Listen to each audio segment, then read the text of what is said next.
Hi guys, I'm back again with a stone in each hand. I will just try to, plow on forward bravely. I said I was going to try and do a video about all the astrological aspects of the, or I shouldn't say aspects, sides to the story. Actually, of the whole of 2018, the way it's been developing for me. I can find a lot of the information and the background of the way things have developed in the charts of this year. And I'm rather surprised even at how obvious it really is. And in order to show you some of this, I should have dug it up before doing this. Hang on a second, because it's probably in here where I left it. Yay! I've got it. I showed you this thing at some point, quite a long while ago. This is just a very basic diagram, I suppose, of the different influences in my chart and my parents' chart. And it turns out that there's a number of these positions here that just keep, being triggered. And that's the reason why I'm posting this, because what it boils down to, I mean, I could show you all the finicky details and I'd get completely muddled and lost and it would be horrible to watch. So I don't really see the point of that. But if I try to, think what can I distill from all the information, there's a couple of things that sort of jump out at me. One thing is the moon. If the moon is preferably at a significant point in its cycle, so either new moon or full moon, right? If that happens on one of the 4 positions that are indicated by a blue square here, like these are 3 positions and the 4th one is over here that I didn't mark out yet, because when I made this, I didn't have anybody who had anything significant over here. However, now I do. I have several people who've got either Mercury in there or some other combination of planets. However, the moon, the moon goes around the whole thing once a month. So what you get is, if there's a significant aspect or a moment in time, you can look all this up. It would be possible to look it all up for yourself, I suppose. It just takes a bit of time and patience to learn that, and you have to, it just has to be your type of thing, right? For me, it's been very helpful, I think, to get back at the tendencies behind everybody's behavior and impulses and the way people were going on about things. Sorry about the lighting, guys. It's the sun is shining on the table again and I get this weird Halloween-y type face. So the moon, what I found is that the moon was, let me check, in halfway through May 2018, there was a new moon at 3 degrees Taurus, and Mercury has passed that point a couple of days earlier, just 2 days earlier, or maybe 1 day earlier. And Mars was in opposition with that. And those are, again, positions of these blue squares right there, see? And so those positions are important to me, and for you, there will be other positions, okay? It doesn't matter what the positions are. The thing is, once the process is starting, it may well turn out that in our everyday lives, we are more or less forced to gain new awareness of the things that are inside us and that have been the way we used to grow up, the way our parents used to behave, the families, members of our families used to behave, etc., etc. All that, it looks very much like it was predetermined. That's basically the bottom line of my story here. And what happens is, like the moon, every time it's circling around once a month, right? Every time it's like almost it's unscrewing a pot like that, slowly. And because every week it will have progressed to a point at a square angle to the position that was, important to you then. And it moves on, and once that process has started to happen, it'll just, unscrew the lid of the pot, sort of slowly. Only it's not only about the moon; it is also about, for me at least at the moment, it is also about Uranus. Uranus moving to the sign of Taurus earlier this year. That was also in May. That it finally moved over to Taurus for the first time in 84 years. And Uranus was in that position in both my parents' horoscopes, conjuncting their Sun and their Mars. So the reason, I've always seen that the reason for my parents to be rather difficult to place in society, with a lot of unhappiness on both their sides, that's something I have to live with. I find that rather difficult to accept, that they didn't have a life, neither of them really. And my father got away, managed to convey some of his energy to other people, and he got away with stuff more or less. My mother did not, and she didn't have the power, she didn't have the energy, and she just she had anger issues, and she just, nobody really listened to her. So all this emotion and ambition and the drive for change that has to do, or that comes out with Uranus being conjunct the Sun in anybody's horoscope already, that'll always do something. Uranus conjunct Sun is a pretty potent position to have. So I don't have it. I have none of this. My horoscope, my personal horoscope, is really laid back, and most of the planets, almost all of the planets, are in some position of harmony to the others, somewhere around the wheel. So that's going back to this thing again. Those are the orange dots. See this hexagonal figure right there? Those are my birth planets. Most of them, not the Sun and not the Moon, but all the other ones are kind of working together really easily. So I have always had a really hard time understanding people in conflict and people charged with the need to, move forward and break things. And I find this all completely exhausting and a bloody waste of life and time and all that. I'll put a couple of books down here. Maybe that'll help with the glare. It doesn't help at all. Maybe this one will help, because there's white bits of paper over here. And maybe if I just put the tarot cloth that I found again over the top of things, then it'll be less of a glare. Yes, I think that's slightly better. So where was I?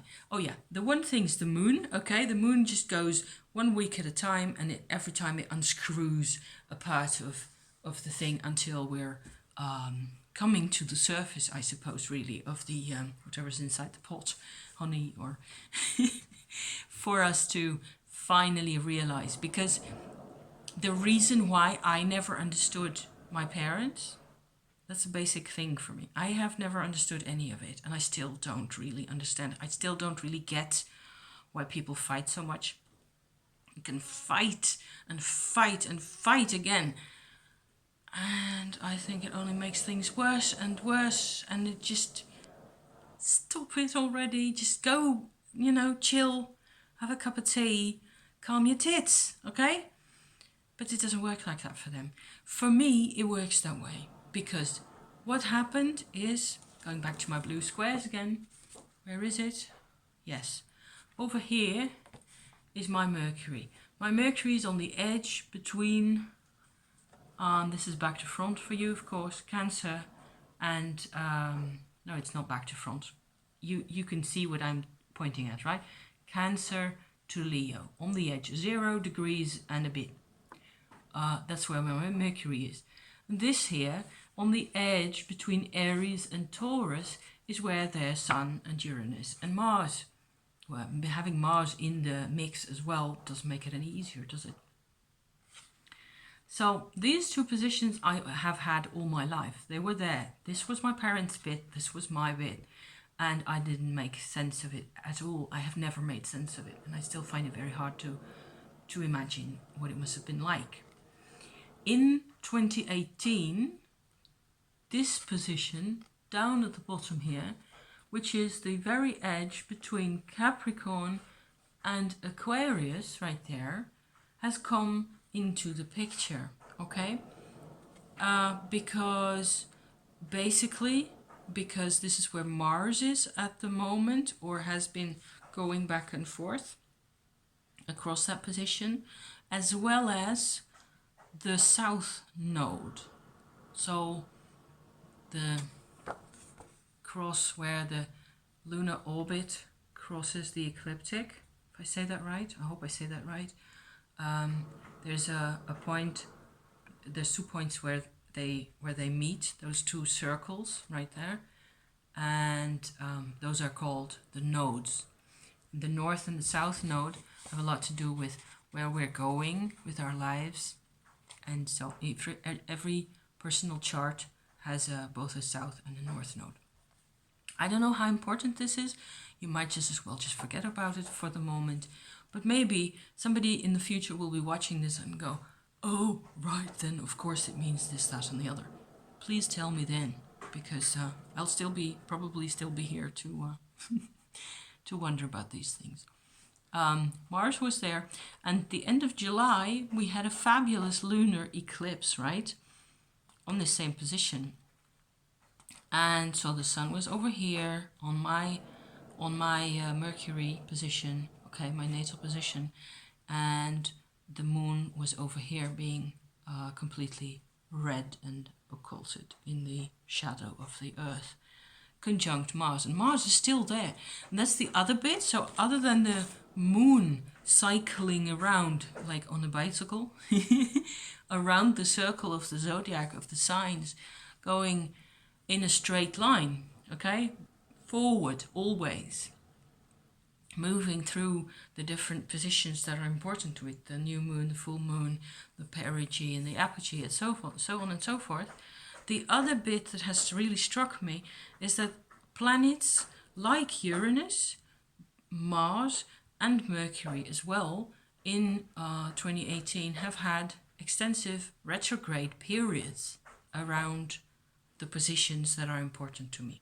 So it's like this train is going forward, okay, slowly moving across this intersection and then stopping slowly, because it takes time for the whole thing to slow down and stop, and then moving backwards, you know, across the whole intersection again, no, all the way back, and stopping again, okay, and all that takes like forever, and then the whole thing comes forward again.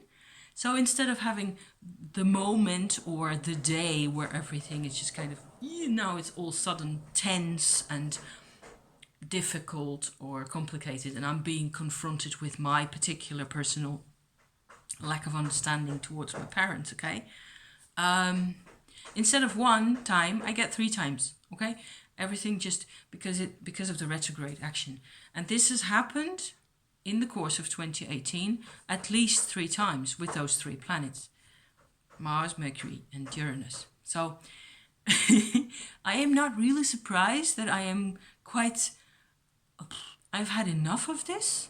I even feel like I want to just pick the whole thing up and chuck it into the canal at the moment, because I feel like I'm done with all those people and the past and the family history and all the rest of it. I'm up to here. I'm done. I don't even want to think about it anymore. But that's not the way it works, right? I still have to make a video about this and try and, share to the extent that I can, try and share some of the information that I got. And the weird thing that I found really weird and really striking, and the sort of, I went like, this is incredible, you know, was that the fourth position, so there would have been a blue square here as well, where I'm pointing, right, on the edge between Libra and Scorpio. That position is where my foster mum has her Mercury again. So it's again Mercury. Mercury is quite important. It's become much more important to me than I previously used to know about this. Her moon is very close by. The day she phoned me, Monday last week, was a new moon in Libra, a bit more earlier in the sign. And there's a couple of other people that are relevant to the story who have their Mercury at that position. The father of my family, foster family that I went to, has his Mercury over here on the edge between Capricorn and Aquarius. And I'm so glad I've got their horoscopes now. I've got all their horoscopes, and I can also compare the attitudes, the way people have reacted to each other, how my grandmother on my father's side was a significant factor. And I have not known her very well at all, because I was sort of taken away from the family when I was 7 years old, and before that I didn't see a lot of them because we were always out of the country. My parents and I had moved around Europe already quite a lot by the time I was 6. So I had met my grandparents and I knew them, and I suppose I got along with everybody. Back then it was, because of course I was a kid and I was, fluffy, and I suppose kids that age, everybody liked me.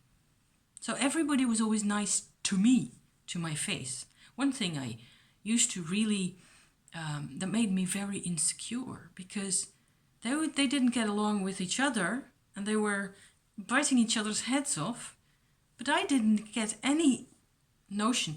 I mean, I suppose they were all protecting me, which is maybe one of the worst things that we can do to each other, I have found out. Of course, I can't stop myself. I do it too. I do it always. I always try to shield, behave, be nice, have another cup of tea.